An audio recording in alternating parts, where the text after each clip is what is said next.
Pueden bajar abajo a la escuela dominical y los mayores pueden buscar en Apocalipsis, en el último libro de la Biblia. Estamos en la revelación final del Apocalipsis, capítulo 21. Estamos viendo cortas secciones de estos dos últimos capítulos, ya que al principio y al final de este libro nos detenemos con más detalle y hemos visto en grandes secciones de capítulos enteros lo que es el resto del libro. Pero está el principio y la conclusión, sin lugar a dudas, grandes claves para entender de este libro de Apocalipsis. Y estamos hoy en los versos 7 y 8, en los versos 7 y 8 de Apocalipsis, capítulo 21. Apocalipsis 21, los versos que vamos a tratar hoy están en los números 7 y 8 de este libro. Apocalipsis 21, versos 7 y 8. Dice así la palabra de Dios, la visión gloriosa de Juan en esa revelación final de la Biblia. El que venciere heredará todas las cosas, y yo seré su Dios, y él será mi hijo. Pero los cobardes e incrédulos, los abominables y homicidas, los fornicarios y hechiceros, los idólatras, y todos los mentirosos, tendrán su parte en el lago que arde con fuego y azufre, que es la muerte segunda.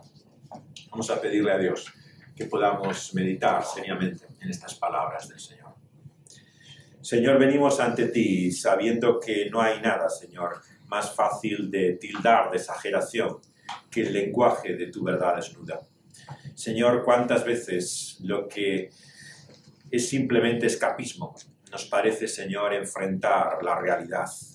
Por eso, Señor, queremos no evadirla, sino cara a cara, confrontar, Señor, la hora de esa verdad última a la cual tú has llamado a todo ser humano.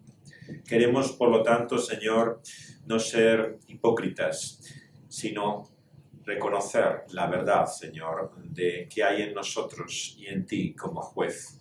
Señor, queremos enfrentar nuestro problema, pero también encontrar la salvación de Él. Por eso, Señor, venimos ante ti sabiendo que tú, que nos revelas la realidad de ese juicio, también nos manifiestas quién es el Salvador.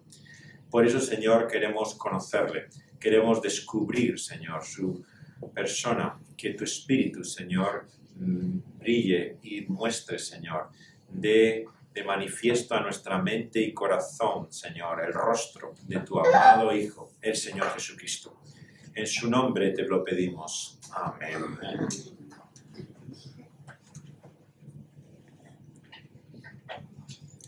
En esta vida, todos intentamos de alguna forma poder conseguir llegar a esa medida de lo que se espera de nosotros. Claro, la realidad es que todos nosotros tenemos la idea de que no hemos alcanzado aquello que buscamos. Y es por esto que surge siempre en nosotros esa dualidad, esa inmensa diferencia entre lo que aparentamos y lo que realmente somos. Y cada uno de nosotros realmente se muestra de cierta forma como le gustaría ser.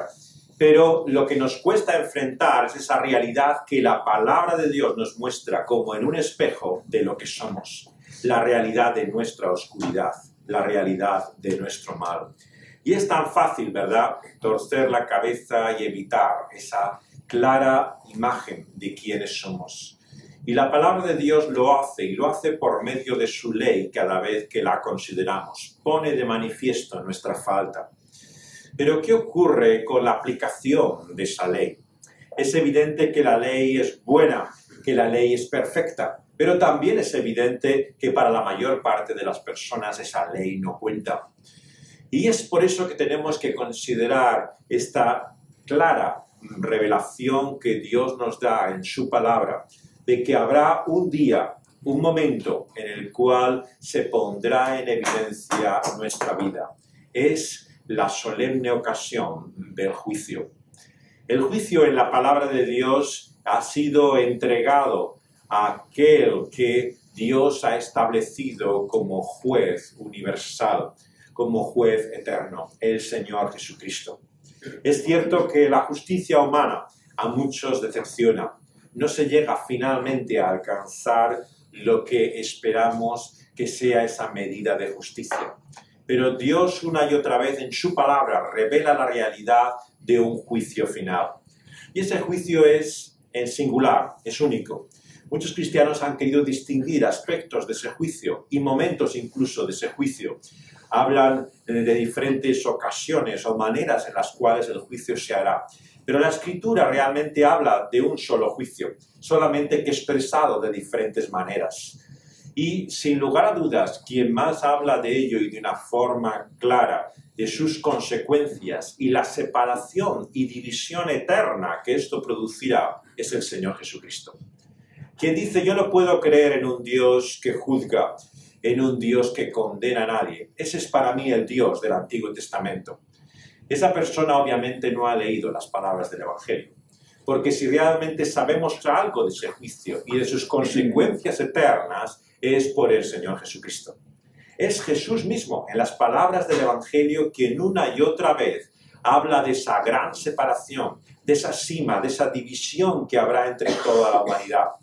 Y esto evidentemente nos choca, porque si algo tenemos claro es la realidad de que todo ser humano de alguna forma es puesto en igualdad delante de Dios. Consideramos los derechos incluso, el valor, la dignidad que tiene el ser humano como tal delante de Dios. Y por lo tanto pensar que hay alguna distinción, que hay alguna diferencia, que hay alguna desigualdad, nos parece algo profundamente injusto. Y es cierto que en nuestra vida y en nuestro mundo hay muchas divisiones, diferencias y desigualdades que nosotros creemos. Creamos con barreras que edificamos, que levantamos, separando lo que Dios ha unido.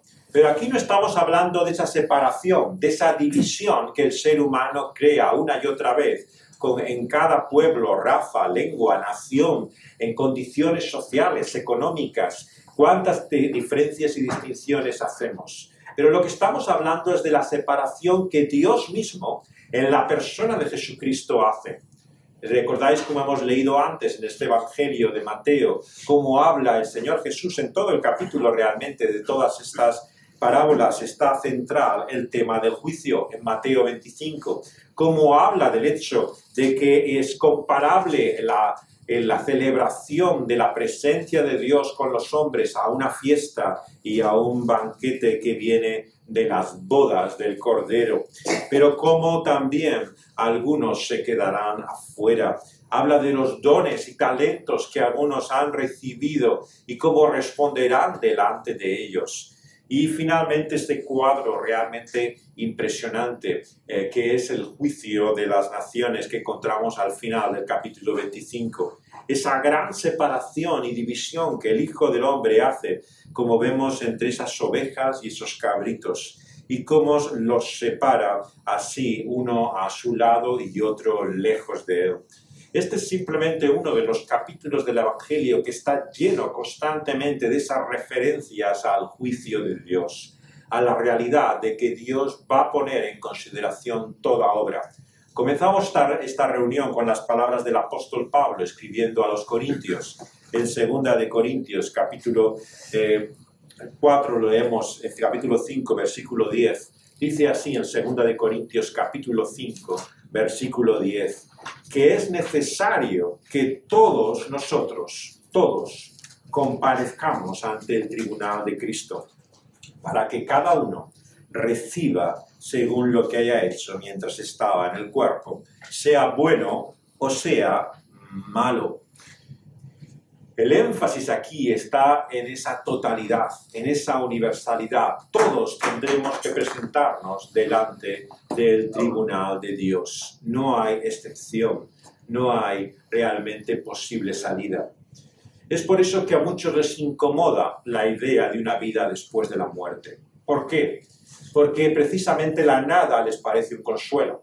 El no tener que responder de la realidad de su vida, el no tener que enfrentarse a quiénes son ellos verdaderamente.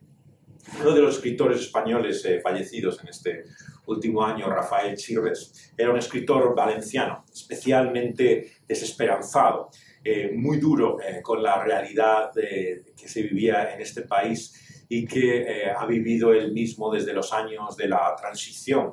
vinculado a la izquierda, buscaba la transformación de este país y de esta nación y se desengañó, se desencantó, como muchas personas que eran comunistas, que buscaban desde movimientos de izquierda cambiar la nación, se dio cuenta que no había producido ese cambio y revolución que esperaban.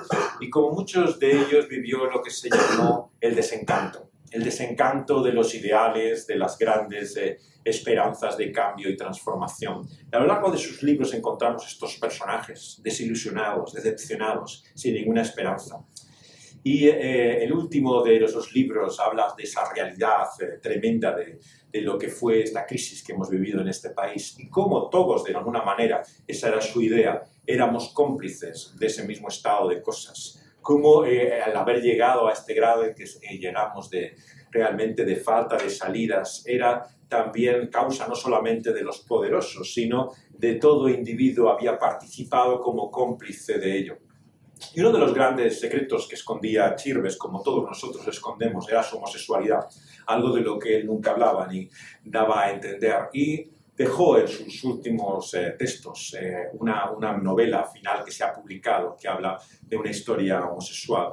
Y Chirves utiliza siempre en sus novelas algunos personajes que se identifican por su homosexualidad, pero siempre con una conciencia tremenda realmente de deslealtad, de desengaño, como si hubiera alguna experiencia en su vida que le hacía sentirse culpable de alguna manera por lo que había sido su relación, en este caso, con otros hombres. Y en uno de esos libros, que se llama Los viejos amigos, están en una cena, en una comida, los antiguos militantes de una especie de célula comunista que había en el barrio de Vallecas, en el sur de Madrid, y que se va enfrentando en sus pensamientos internos, ¿no?, la realidad de lo que son, ¿no? Y uno de ellos vive la realidad de que su compañero homosexual no se está muriendo de SIDA. Y en su mente piensa en la realidad de lo que ha sido la relación con él, ¿no?, y cómo ahora también se enfrenta a su propia deslealtad, a su propia traición. Y me llama la atención en este libro de Los viejos amigos, ¿no?, que dice Rafael Chirves, que lo que temía realmente este personaje es un juicio laico. El hecho de que al final hubiera una hora de la verdad en la cual todos tuviéramos que responder de lo que hemos hecho, que nuestras deslealtades, que nuestras traiciones se pusieran en evidencia.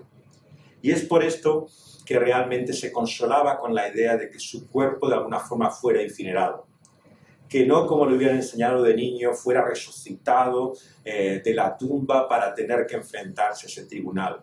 Y la obsesión que tiene el personaje es la evasión de ese juicio último, de un Dios en quien ya no cree, de un Cristo que no sabe que va a juzgar a todos los hombres vivos o muertos. ¿Por qué?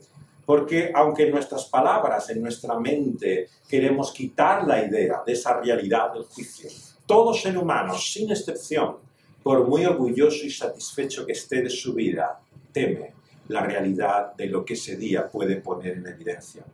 Es el día y la hora de la verdad. Porque es cierto que muchos de nosotros podemos intentar ocultar, esconder a los demás la realidad de lo que somos. Pero un día todas las cosas serán reveladas, serán puestas en evidencia. Dicen de este famoso predicador Whitefield, uno de los grandes hombres del avivamiento evangélico del siglo XVIII, que quería que en su tumba, no se escribió realmente al final, pero era su intención, que en la piedra finalmente, donde quedara su cuerpo, ¿no?, que escribiera su nombre, ¿no?, y las palabras, ¿no?, de que solamente en ese último día se pondrá en evidencia quién es él. Era lo que motivaba su vida, incluso como siervo fiel de Dios que predicaba el Evangelio incansablemente. Sabía que la verdad de lo que él era sería un día que sería puesta de manifiesta. Y ese día no había llegado. Con ese día vivía y con esa perspectiva delante de él. Y esa realidad es la que la palabra de Dios nos pone a todos nosotros. Vivir no con la perspectiva de la opinión de los demás, ahora, en este momento, sino el día en que sea puesto en evidencia quiénes somos. Y lo que nos dice es que nos enfrentamos a esa realidad, incluso los creyentes, con la perspectiva de una batalla. Las palabras de nuestro texto nos hablan de una lucha, de un conflicto y de la promesa que hay para el que venciere, que venciere y heredara de esta forma las promesas de Dios. Si hay una imagen que se repite a lo largo de toda la Escritura, pero especialmente en el Nuevo Testamento, en la enseñanza apostólica, es la de la lucha, la batalla de la fe, el conflicto. Se ha querido describir de muchas formas qué es la vida cristiana, pero yo creo que finalmente no hay mayor forma que esta. Nos guste o no, la vida cristiana es una lucha. E ignorarlo, pretender dar la impresión de que no lo es sencillamente no prestar atención a lo que la propia palabra de Dios nos revela. Y esa lucha se mantiene hasta el final. Aquellos que hemos tenido la oportunidad de acompañar a personas hasta el último momento de su vida, su último aliento, yo he tenido el privilegio, la solemne ocasión de estar así en el momento mismo de la muerte de algunas personas, ¿no? Os aseguro que esa lucha es hasta el final, es hasta el último momento. No he visto a una sola persona dejar este mundo sin esa experiencia de conflicto, de lucha. Y es por eso que necesitamos hasta el último momento de nuestra vida esta palabra. La palabra de Dios y el Evangelio no es algo que se nos da una vez y para siempre. Para recibirlo, aceptarlo en cierto momento y ya no tenerlo más que presente por detrás de nuestra mente. Es algo que constantemente, continuamente, hasta el último momento de nuestra vida, tiene que estar en nuestra mente y corazón. ¿Por qué? Porque nos da la única victoria y descanso en medio de este conflicto, en medio de esta lucha. En nuestro texto, en cierta forma, se combinan, ¿verdad?, la idea de la herencia y del conflicto. El que venciere heredará todas las cosas, ¿no? Ese es el otro gran tema de la Biblia también, el hecho de ese padre que va a entregar como herencia, ¿no?, a sus hijos, ¿no?, la realidad de todo lo que es él. Pero se une aquí a la idea de la lucha, del conflicto, y dice: el que venciere será el que reciba la herencia. ¿Por qué se unen estas dos imágenes aquí en la palabra de Dios?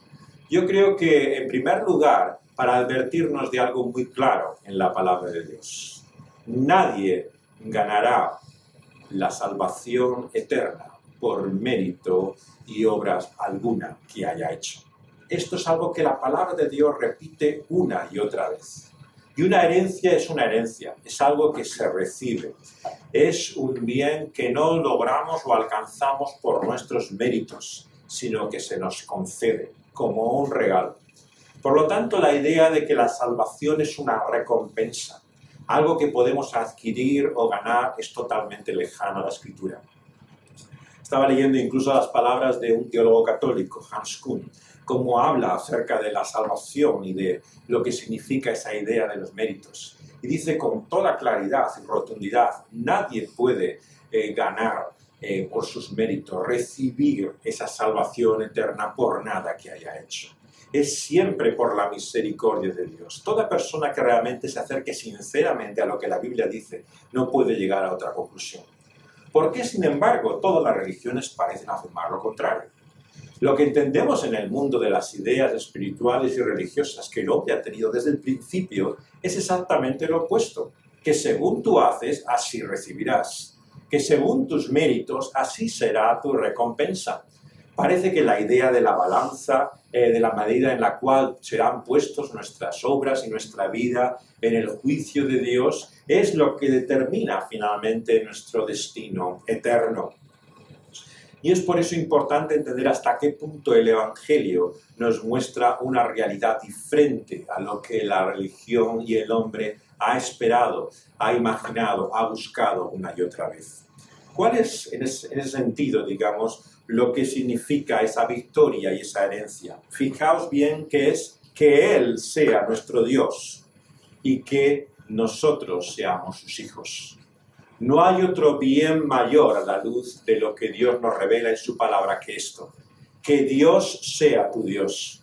Poder llegar a entender a Dios como el mayor bien de tu vida es realmente algo que nos cuesta toda nuestra existencia de poder aceptar. Seguimos pensando que hay otro bien fuera de Él, que hay realmente otra felicidad que alcanzar, aparte de tener a Dios como nuestro Dios. Sí, está bien tener a Dios, pero Dios y algo más. algo que realmente sea lo que llena y satisfaga tu vida. Pero ¿qué es la realidad de Dios que hace que toda tu vida sea vista con esa perspectiva eterna del bien último? Que Dios sea tu Padre y que tú seas su hijo o hija. Fijaos bien que es la realidad de Dios como nuestro Padre, lo que sería el propósito y el fin último de poder conocer a Dios y recibir esa salvación. Por lo tanto, vemos que la paternidad, la filiación, la adopción es algo que se relaciona especialmente con la fe. Hay un sentido en el cual es cierto que todos, como criaturas de Dios, somos hijos suyos. Hemos sido hechos obra de sus manos, participamos de su creación. Pero la Biblia pone énfasis no tanto en esa universalidad del linaje humano como obra de sus manos, como en lo que significa la adopción por la fe, el llegar a ser hijo o hija de Dios por medio de nuestra confianza en Cristo Jesús. Y esto se presenta siempre como el mayor bien que podemos alcanzar en esta vida y por la eternidad. Tener a Dios como nuestro Padre no es comparable a ninguna otra cosa. ¿Por qué? Porque el que tiene un Padre tiene todo lo que puede esperar en esa vida. La herencia de la que está hablando es todo lo que recibimos de ese Dios como nuestro Padre eterno. Un padre es tu padre. En primer lugar, hagas lo que hagas. Esa enseñanza nos muestra lo contradictorio, lo extraño de pensar que podemos ganar, alcanzar, merecer, conseguir el amor del Padre. Nadie, ningún ser humano sobre la faz de la tierra puede hacer nada para poder ganar el afecto o el amor de Dios como nuestro Padre. Un padre nos ama porque somos sus hijos, no porque lo merezcamos, no porque realmente hayamos hecho de alguna manera méritos, porque sea la dignidad que hayamos alcanzado. Y aunque le deshonremos, aunque realmente seamos vergüenza para Él, aunque le ofendamos, Él es nuestro Padre. Y es por esto que el lenguaje de esas parábolas de la enseñanza del Señor Jesús en el Evangelio habla siempre de que aquellos que vienen a Él, a su reino, a su salvación eterna, que le dice, venid aquí, benditos de mi Padre, dice el Señor Jesucristo. O sea, aquellos que han recibido el bien de su Padre como algo concedido de antemano. Una y otra vez se habla así como aquellos que han sido objeto de su amor desde el principio. Esos son aquellos que reciben la salvación eterna, los que son de Dios, los que tienen a Él como Padre. Por lo tanto, no es algo que uno alcanza, llega, recibe porque ha ganado o conseguido por sus méritos. Es algo que tiene que ver con lo que somos. Y eso es tan importante entender a la hora de pensar en la idea del juicio. ¿Por qué tememos el juicio? Porque en realidad consideramos aquel que está sentado en el trono como juez, como un extraño. Si le vemos no como un extraño, sino como realmente aquel que nos ama, que ha dado su propia vida por nosotros, ¿qué es lo que podemos temer?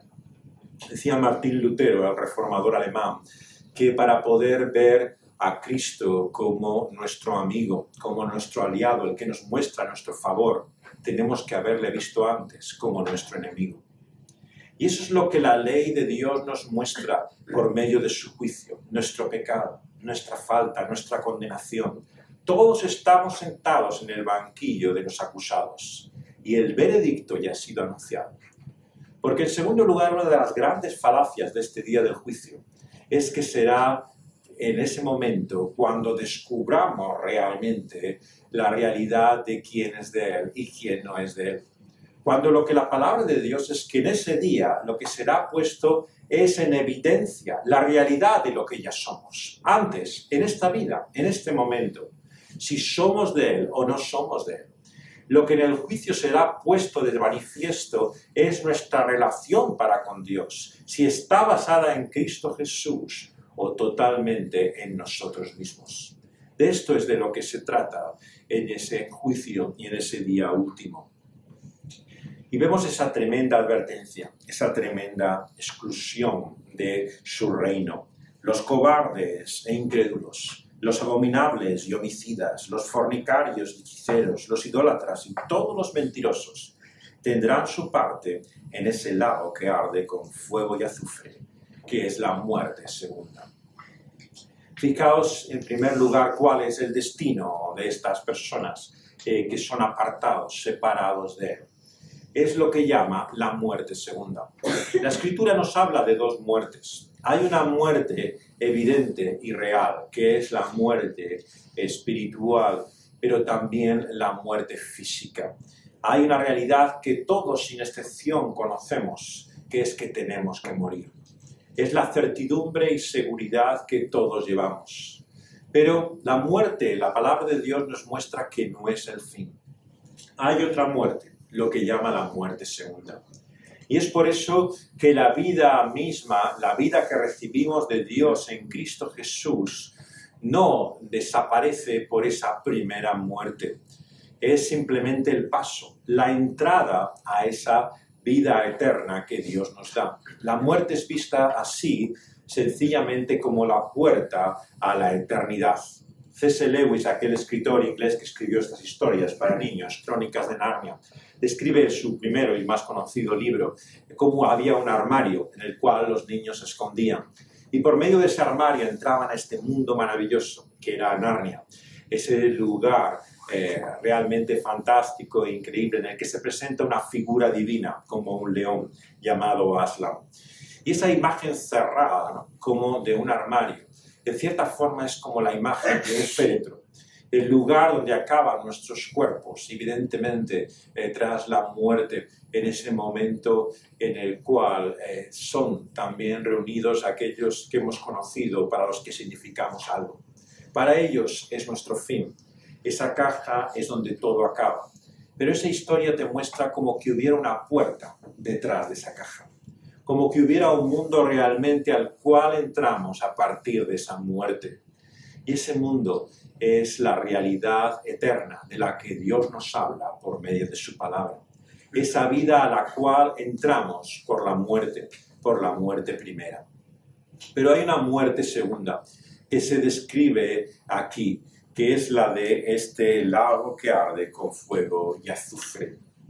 ¿Es esta una realidad de destrucción o es una realidad de condenación eterna?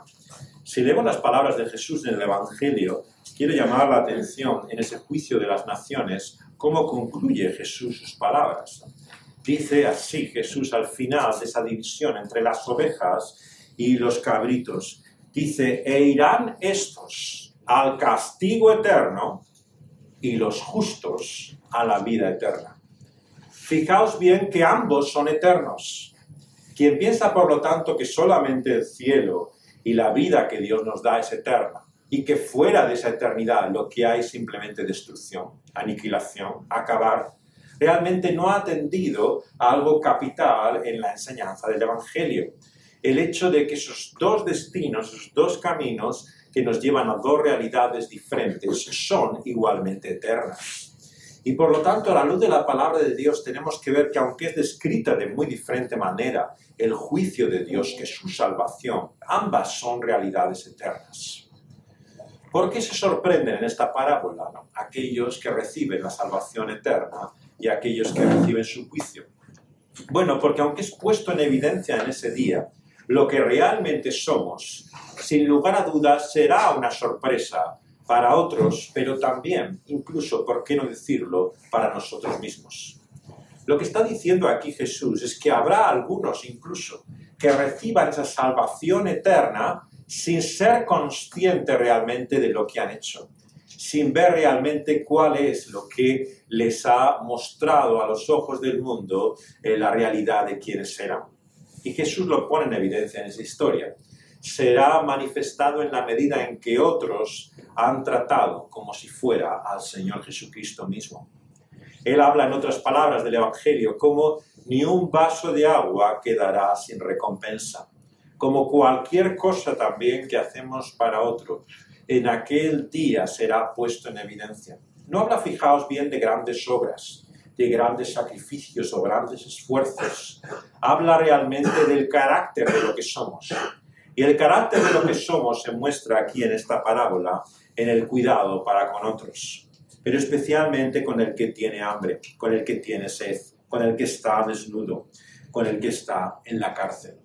A estos el bien que hicieron es como si a Cristo mismo se lo hiciera. Pero fijaos el asombro. ¿Cuándo hicimos esto? ¿Cuándo te vimos hambriento, sediento o desnudo? ¿Cómo fue esto? No son realmente conscientes de semejante cosa. Igualmente que aquellos que son expulsados, echados de su presencia, tampoco son conscientes de haber visto a Cristo Jesús y haber desechado esa ayuda a Él. Habrá, por lo tanto, un sentido en el que sí habrá sorpresas en ese día. Sin lugar a dudas, como decía Whitefield también, aquel predicador, ¿no? Muchos se sorprenderán de encontrar, ¿no?, en aquel día aquellos que no esperaban y con los que contaban realmente ver, descubrir que no están. Ciertamente que será un día también de sorpresas, ¿no? Pero unas sorpresas que no tienen que ver con nuestra posición realmente o nuestras ideas de antemano. Decía él cuando murió Wesley también, que era su gran oponente de debate teológico durante mucho tiempo. En el siglo XVIII hubo en el avivamiento evangélico un gran conflicto doctrinal, ¿no? Había dos grandes predicadores que eran Wesley y Whitefield, y uno realmente enfatizaba el hecho de que Dios y su obra era una obra que surgía de la elección, de la iniciativa divina, y que por lo tanto la salvación era suya porque soberanamente así la concedía. No dependía de nada de lo que el hombre hiciera. Y Wesley, sin embargo, hablaba de la necesidad de poder recibir esa salvación por medio de nuestra propia decisión, por el acto de nuestra fe, por aquello, digamos, que sería la condición de ella. Y en ese conflicto vivieron mucho tiempo y sus seguidores, sobre todo, tenían una amarga controversia. Y Wesley, que era mayor, murió antes. Y a Whitefield le preguntaron en una ocasión: ¿verdad que cuando estemos en el trono, en la gloria de Dios, no veremos a Wesley por ningún sitio? Seguramente que en ese día se verá realmente que él no está allí, ¿no? Y las palabras llenas de gracia, como hablaba siempre Whitefield, es un gran ejemplo para todos aquellos que tienen distorsionada su visión de las cosas, ¿no? Whitefield dijo: estará demasiado cerca del trono para que podamos verle. Las palabras de gracia, ¿no?, de Whitefield nos mostraban cómo realmente nuestras ideas y conceptos de antemano, lo que muchas veces incluso parece que nos ha separado de otros creyentes, en esa perspectiva eterna, ¿qué significa? ¿Qué significa realmente muchas veces nuestra amarga controversia y conflicto cuando tenemos que compartir, ¿no?, esa vida eterna como hermanos, ¿no?, en esa realidad gloriosa? Leí esta semana también de Billy Graham, un predicador que ha sido, bueno, también con razón muchas veces criticado, ¿no?, juzgado por la ambigüedad de sus términos, el papel político que él tiene. Pero me conmovió francamente una frase que él tenía en una entrevista en televisión. Diane Sawyer, que era una conocida presentadora y entrevistadora en televisión, una vez le hizo una entrevista a Billy Graham y me impresionó la respuesta, ¿no? Le dijo: espera escuchar las palabras del Señor de buen siervo y fiel, ¿no? Y le contestó Billy Graham: me temo que no me las dirá, que no las escucharé.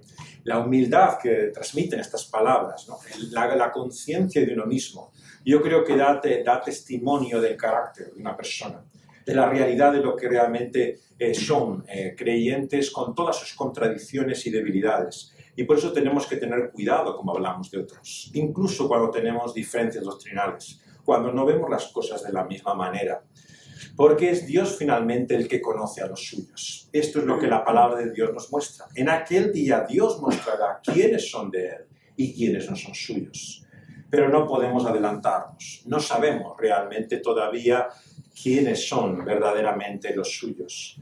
Por eso nos dice el apóstol que Él conoce a los suyos, pero nosotros tenemos que apartarnos del mal. Porque de esto es de lo que nos habla finalmente nuestro texto. Y con ello quiero acabar. Sería una completa necedad por nuestra parte no considerar la advertencia de estas palabras del Apocalipsis. Nos dice la realidad de determinada conducta y comportamiento que no tiene lugar alguno en la comunión con Dios. Nos habla de la completa contradicción, de la inconsistencia de personas que muestran esta actitud, ¿no? Con poder disfrutar de esa vida eterna al lado de Dios y tenerle nuestro Padre. Los cobardes. Tremendo que comience así. Los cobardes. Realmente muchas veces podemos equivocarnos. Una cosa es la humildad, otra cosa es la generosidad y misericordia de la que hemos hablado, y otra muy distinta, la cobardía. La cobardía, a la luz de la palabra de Dios, en modo alguno es aceptada y considerada como algo en modo alguno valioso o aceptable. Lo que vemos a la luz de la palabra de Dios es que en esa lucha, en ese conflicto, hay algunos que se retiran por cobardía, porque sencillamente tienen demasiado miedo para seguir enfrentándose a ese conflicto. Y por eso es que tenemos que pedirle a Dios valor una y otra vez. Es cierto que ninguno de nosotros tenemos esa valentía en nosotros mismos, pero Dios nos ha de dar esa valentía y valor por su Espíritu para poder llegar a ese día y poder ser vencedores, porque solamente recibirán su herencia aquellos que muestran el valor. Fijaos bien que no habla del éxito, que no habla del triunfo en términos humanos, habla de la valentía. En esta lucha muchos se quedan por el camino, hay muchos realmente caídos, pero de lo que está hablando es del valor de su lucha, de la manera cual se han enfrentado a esa batalla frente al mal. Porque de eso se trata en la guerra espiritual, de cómo nos enfrentamos a esa realidad que la Biblia llama el pecado.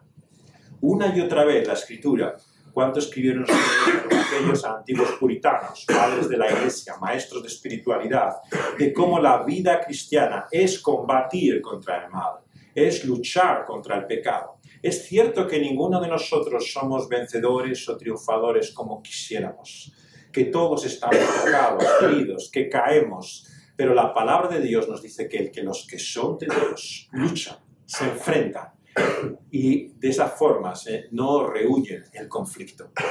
Es por esto que tenemos que decir que si bien como pecadores llegaremos ante la presencia de Dios en ese juicio, sin embargo, lo que caracterizará a esos pecadores es su confrontación y enfrentamiento frente al mal. Nadie podrá aceptar ese mal, resignarse a él y pensar que eso es normal y natural, que Dios nos reciba en nuestro pecado. Lo que caracteriza al creyente es verdaderamente la lucha y la guerra contra el mal, sin tregua durante toda su vida, hasta el último momento. Y ahí está el carácter del verdadero Hijo de Dios. No es la realidad de su pecado, si nos parece más o menos vergonzoso, si sus vidas nos parecen más o menos dignas, sino cómo se enfrentan a ese mal. Y por eso es que los cobardes no tienen lugar, pero tampoco los incrédulos. Fijaos bien qué importancia tiene la palabra de Dios, la fe, porque solamente el que cree en el Señor Jesucristo tiene vida y vida eterna. Si no, la ira de Dios está sobre todos aquellos que no creen en Dios por medio de su Hijo, el Señor Jesucristo. No hay otro mediador, no hay otra fe que nos salva que en Cristo Jesús. Por lo tanto, el incrédulo, el que rehúsa poner su fe y confianza en Cristo Jesús, ya sabe su condenación. Dios ha revelado que todo aquel que no vive con fe y confianza en Cristo Jesús, no hay salvación posible para él. Y por eso tenemos que ser claros. Tenemos que presentar la salvación tan amplia y generosa como Dios la presenta en su gracia, pero tan exclusiva y limitada como es la fe en el Señor Jesucristo, porque sin ella no hay salvación. El amor de Dios es para todos, pero solamente hay un camino para poder entrar en su gloria, y ese es Cristo Jesús. Y lo que nos dice es que esa fe es la que caracteriza, por lo tanto, al verdadero Hijo de Dios, y la incredulidad a aquel que no pertenece a él. Abominables y homicidas, fornicarios y hechiceros, idólatras y todos los mentirosos. Bueno, la lista, por supuesto, no es exhaustiva. Una y otra vez encontramos este tipo de listados. Y cada uno de estos males, digamos, incluye mucho más de lo que solemos relacionar con ellos. No está hablando solamente de los que matan como homicidas. Recordar las palabras de Jesús. Basta una sola palabra para matar a alguien. En ese sentido, vemos que en la palabra de Dios, detrás de cada uno de estos pecados, se incluye toda una actitud mucho más amplia. La fornicación es una referencia a la inmoralidad sexual en su totalidad. No está hablando solamente de cierto acto cuando dos personas no están casadas o un tipo de relación en particular, sino todo tipo realmente de inmoralidad sexual está incluida en ella. La hechicería, lo que se llama magia o brujería, no se refiere particularmente solamente, ¿no?, a lo que nosotros entendemos muchas veces que es ocultismo, ¿no?, o brujería. Está hablando de cualquier intento, deseo de manipulación de Dios, de pretender de alguna forma poder utilizar por medios que implican un pensamiento mágico la vida de Dios. Todos los mentirosos concluyen. Todos aquellos que no viven de acuerdo a esa verdad tendrán su parte en ese lago de fuego y de azufre. Entonces, ¿qué salvación hay finalmente? ¿Qué esperanza hay para nosotros? La palabra de Dios nos muestra claramente que solamente hay un camino y una salida, que es en primer lugar lo que el Señor nos llama una y otra vez, el arrepentimiento. Este era el mensaje apostólico, la predicación desde el principio de la Iglesia. El Evangelio y la salvación no es para personas justas, no es para personas buenas, dignas, morales, es para pecadores. Y por lo tanto la buena noticia no es que aquellos que no tienen maldad en ellos recibirán esa vida eterna, sino que el pecador que se arrepiente tendrá salvación eterna. Por lo tanto, está hablando de que todas estas personas cuya vida está caracterizada por estos pecados han de arrepentirse y volverse a Dios. Han de enfrentarse a ese mal y buscar la justicia que viene de Dios y no la suya propia.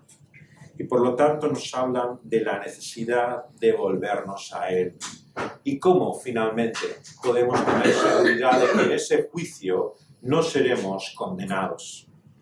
La Escritura no deja lugar a dudas.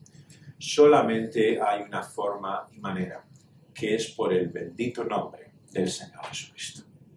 No hay ninguna otra entrada en el reino de Dios. Ese primer gran tratado de teología de la Reforma, que fue la institución de Calvino, comienza así también diciendo el reformador, como no hay otra esperanza y seguridad de salvación que la que está en Cristo Jesús.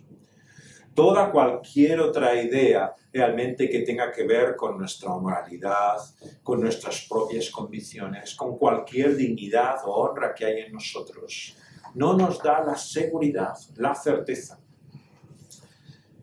Ante ese día, ante ese solemne momento, lo único que nos abrirá las puertas del cielo es otro nombre, que no soy yo. No lo que yo creo, no lo que yo pienso, no lo que yo he hecho, sino Cristo Jesús. Por lo tanto, ¿quién es el que salva? El que ama a Cristo Jesús. No hay otra conclusión a la luz de la palabra de Dios. Y por lo tanto, ¿cuál es la mejor forma de combatir el pecado? De enfrentarse a él, de seguir en esa lucha hasta el final y de vencer en aquel día y recibir su herencia, que amar a Cristo Jesús. No hay otra explicación en la palabra de Dios. Solamente ese afecto a Cristo Jesús expulsa, como decía aquel predicador escocés Thomas Chalmers, cualquier otro afecto al pecado que haya en nuestra vida. El pecado parece que va a acabar con nosotros, que su amor, el que tenemos por Él, es tan grande que finalmente nunca vamos a poder alcanzar ese amor de Dios en Cristo Jesús, porque amamos más el pecado y su maldad. Pero la palabra de Dios nos dice que hay otro amor mayor, hay otro afecto mayor que el que podemos tener por el mal, que es el que Dios nos muestra en Cristo Jesús. Y cuando por su Espíritu Santo viene a nuestra mente y corazón, expulsa cualquier otro afecto o amor que pueda haber en nosotros por el pecado. Y es por eso que en aquel día, en aquel momento, nuestras vidas también darán evidencia de ese amor de Cristo Jesús. No porque seamos mejores que los demás, no porque ya hemos vivido una existencia más moralmente correcta, no por nuestros actos o buenas obras, sino porque nuestro amor a Dios en Cristo Jesús será evidente en la forma en que le amamos a Él y a nuestro prójimo, al otro. Porque le amaremos al otro como le amamos a Él mismo. Eso nos dice el Señor Jesús en esas palabras del Evangelio. Le trataremos como si fuera a Jesús mismo. Nuestro amor será el amor de Dios en Cristo Jesús. Que el Señor nos dé ese afecto, ese amor, que por la obra de su Espíritu eche en fuera todo otro afecto y amor al pecado que hay en nuestras vidas. Que Él nos cambie, que nos transforme, que nos haga como su Hijo Jesucristo. Y un día seremos hechos totalmente como Él, a su imagen, totalmente transformados, y ya no habrá maldad. Ayer comentaba en la clase que tenía con Ariel y con Noé, que estaba yendo Guillermo también los sábados por la mañana, de una pregunta del catecismo de Heidelberg, que hablaba de por qué el creyente, si tiene la fe en Cristo Jesús, ¿no?, la salvación, la esperanza, tiene que morir todavía. Estábamos pensando en esto, en esta pregunta, porque claro, es algo que nos viene a veces en la cabeza. Sí, está muy bien esto de ser salvo en Cristo Jesús, pero si tienes que morir igual que los demás, si realmente tu vida acaba como la de cualquier otro, ¿dónde está realmente esa esperanza o seguridad de salvación? Y es interesante que el catecismo dice que uno de los dos bienes y bendiciones que menciona, que tiene en este caso la muerte del creyente, es el no pecar. ¿Has pensado alguna vez que la muerte es el final del pecado en tu vida? Esto era realmente el consuelo, el aliento de muchos creyentes, por el cual dejaban este mundo, porque el mal se acababa. Y eso nos muestra cómo es una realidad que llevamos toda nuestra vida. Y la muerte es, dice en segundo lugar el catecismo, la entrada también a esa vida eterna, pero es también el fin de nuestro pecado. Y por eso queremos y deseamos, anhelamos ser libres de ese mal en nosotros, porque para nosotros la gloria, el bien eterno, es sin ese mal y pecado que ahora nos asola. Vamos a pedirle a Dios que así lo haga. Vamos a orar. Señor, venimos ante ti apesadumbrados y agobiados tantas veces por la realidad de nuestro mal. Cuando leamos estas palabras, nos vemos identificados en muchas de ellas. Señor, ¿quién de aquí no se ha considerado un cobarde? El miedo nos domina, nos paraliza tantas veces. Nuestra incredulidad, nuestra falta de fe. ¿Cuántas veces, Señor, nos cuesta creer que esto parece demasiado bueno para ser cierto? Señor, qué dura y amarga, Señor, es la incredulidad en nuestras vidas. Señor, todos estos pecados que son abominables a tus ojos llenan tantas veces nuestra vida. Y queremos arrepentirnos, volvernos a ti, Señor. Reconocer nuestro pecado y llamar al mal, mal. Pero, Señor, encontrar nuestro bien en ti por medio de tu Hijo Jesucristo.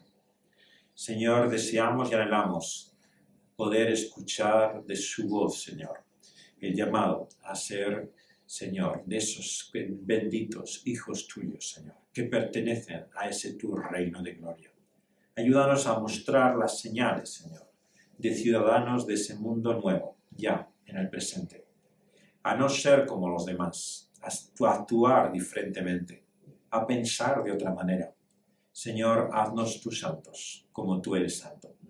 Señor, te queremos rogar que no nos conformemos al molde de aquellos que nos rodean, que nos enfrentemos a Él, Señor, que seamos disconformes, que una y otra vez, Señor, nos resistamos a ser de esa manera como los demás. Y sobre todo, en nuestra aceptación del mal. Señor, que nunca lleguemos a pensar que esto es natural, que esto es simplemente parte de la vida, que tenemos que aceptar. Señor, ayúdanos a enfrentarnos a la realidad del pecado en nuestras vidas, antes que el pecado, Señor, acabe con nosotros. Señor, por eso queremos pedirte ese amor y ese afecto que es mayor que nuestro amor al pecado. El que viene, Señor, de ti por medio de Cristo Jesús. Danos esa motivación, ese estímulo, que no viene simplemente del deber, de saber que lo que uno tiene que hacer, de la obligación, sino que viene, Señor, del buscar complacerte, del buscar, Señor, vivir agradándote a ti, sabiendo que aquel que nos juzgará es aquel que nos ha amado tanto, que ha entregado su propia vida por nosotros en la cruz del Calvario. Señor, ¿cómo no confiar en Él? ¿Cómo no amarle, Señor, cuando de Él recibimos todo, Señor, como un regalo? Esa misma bendición y salvación eterna, como un don inefable, como una herencia que tú nos has querido dar por medio de tu Hijo Jesucristo. Ayúdanos a recibirla así, por medio de la fe, te lo pedimos, en Cristo Jesús. Amén. Amén. El Señor Jesús, aquella última noche en que iba a entregar su vida, quiso mostrar también a sus discípulos el significado de esa ofrenda, de ese sacrificio. Y lo hizo por medio de algo tan natural como era la comida y la bebida, el pan y el vino que acompañaba esa comida. Y en primer lugar, tomando el pan, el Señor Jesucristo lo partió y dijo: este es mi cuerpo, que por vosotros es partido. El Señor Jesucristo nos ha dado su vida y toda esa salvación eterna como un regalo. Pero eso no significa que no hubiera un precio, que no hubiera un coste. Su propia vida, su propia carne y cuerpo fue partido por nosotros. El Señor Jesús nos muestra, por lo tanto, que por su muerte nos viene la vida. Que si podemos comer y encontrar así vida eterna, es porque Él mismo se ha entregado y nos ha dado esa vida por nosotros.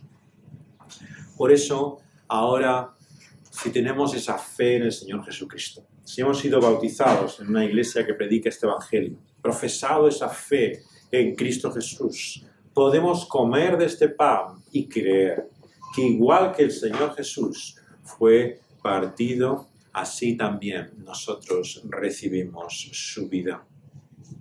Si no lo has hecho así, si todavía no has dado profesión de esa fe en el Señor Jesucristo, si todavía estás dudando y considerando la realidad de quién es Él, vamos a pedirle también al Señor Jesucristo que puedas creer, que no seas incrédulo, sino creyente, y que de lo que hay en tu corazón confieses con tu boca. Vamos a pedírselo así al Señor, vamos a orar. Señor, en este día queremos también ser conscientes no solamente de nuestra maldad, sino reconocer, Señor, que no hay otra fe que nos salve que la de Cristo Jesús. Porque todos confiamos en algo o en alguien, Señor, pero tantas veces nos encontramos con la decepción, con la desilusión, con el desencanto de que la persona en la que hemos confiado no era como esperábamos de ella. Pero, Señor, tú nos presentas a alguien en el cual podemos confiar, alguien que es distinto, quien verdaderamente debemos admirar, el Señor Jesucristo. En un mundo, Señor, que no quiere reconocer a nadie, que cada vez admira menos a nada y a nadie, que se muestra, Señor, ufano de poner de manifiesto las vergüenzas, Señor, las contradicciones, las miserias de todo ser humano. Nosotros, Señor, tenemos ante nuestros ojos y nuestra mente aquel ser humano que es Dios mismo encarnado y que es como ninguno de nosotros hemos sido y seremos. Y es por su vida que nuestra vida puede ser diferente. Pero, Señor, también al comer de este pan nos damos cuenta, Señor, que esa vida fue partida por nosotros, que fue rota por causa nuestra. Y entendemos, Señor, que aquel que era como ninguno de nosotros hemos sido, también fue muerto. Sufrió y padeció de las manos de aquellos mismos que había venido a salvar. Señor, por eso queremos reconocer nuestra necedad, pero también, Señor, abrazar con fe y esperanza la vida que nos viene de tu Hijo Jesucristo. Por lo tanto, Señor, que al comer de este pan, aquellos que hemos profesado esta nuestra fe, creemos que en Él está la vida.